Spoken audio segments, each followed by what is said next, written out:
From AccuWeather.com, this is AccuWeather Daily, a brief host-read article. It's weather news in a nutshell. After delivering brief showers and gusty thunderstorms to hard-hit flood areas in the Midwest, a storm will swing toward the Atlantic coast to end the week and cause travel problems related to cold rain, high-elevation snow, and raw winds near the coast that will raise tide levels. Following a weaker system that is forecast to bring showers of rain and wet snow to the region, this late-week storm will have significant impacts, more typical for late February or early March, rather than the middle of April. Rain from the main storm will spread over the mid-Atlantic region from the Carolinas to West Virginia, and Maryland on Friday, then slowly pivot over the rest of the mid-Atlantic and much of New England during Friday night and into Saturday. AccuWeather's senior meteorologist Dave Dombeck said that it looks like a general 1 to 2 inches of rain will fall on most of the Northeast, with some places picking up 3 inches. The heaviest amounts will extend roughly from Virginia to southern New England.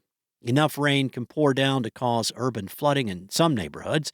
The combination of rain, ponding, and poor visibility could lead to some hazardous conditions on the highways, so be aware of that. Drenching rain, fog, and low clouds, and even thunderstorm activity may trigger airline delays at the airports. Now, the rain will be beneficial from a spring wildfire and dry brush standpoint. It will help with green up and thoroughly soak the remaining dry brush in the region. Even though rain has been plentiful in recent weeks and months, there is a long-term deficit that had its roots in last summer and autumn. The slow-moving storm will create an extended period of onshore winds from the upper mid-Atlantic to New England. Dombeck said that in areas from near New Jersey and New York City to central New England and Boston, east to northeast breezes will last around 48 hours or so, mainly through Saturday afternoon or the evening.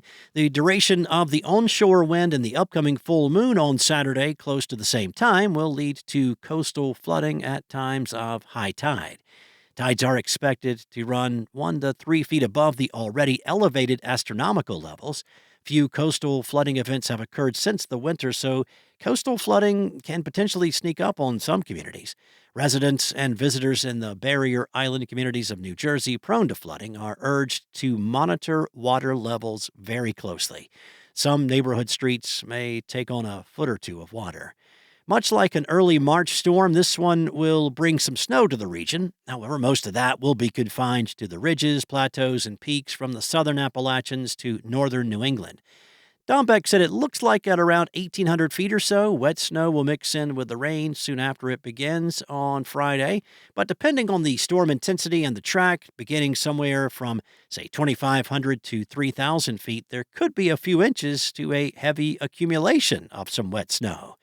Typically, it has to snow hard during the day to accumulate on roads during the middle of April.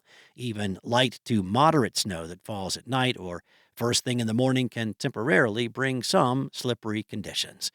This snow accumulation risk will extend from the Smoky Mountains of western North Carolina and eastern Tennessee to the Alleghenies, Poconos, Catskills, Berkshires, Adirondacks, Greens, and the Whites. While most major roads are at elevations below the critical elevation for this storm, some high-elevation sections could become slushy and possibly snow-covered. That's all for now. You can find regional forecasts and science-based articles at AccuWeather.com, and for your local forecast at your fingertips, download the AccuWeather app. Enjoy the rest of your day. Be safe. I'll be back tomorrow with more from AccuWeather.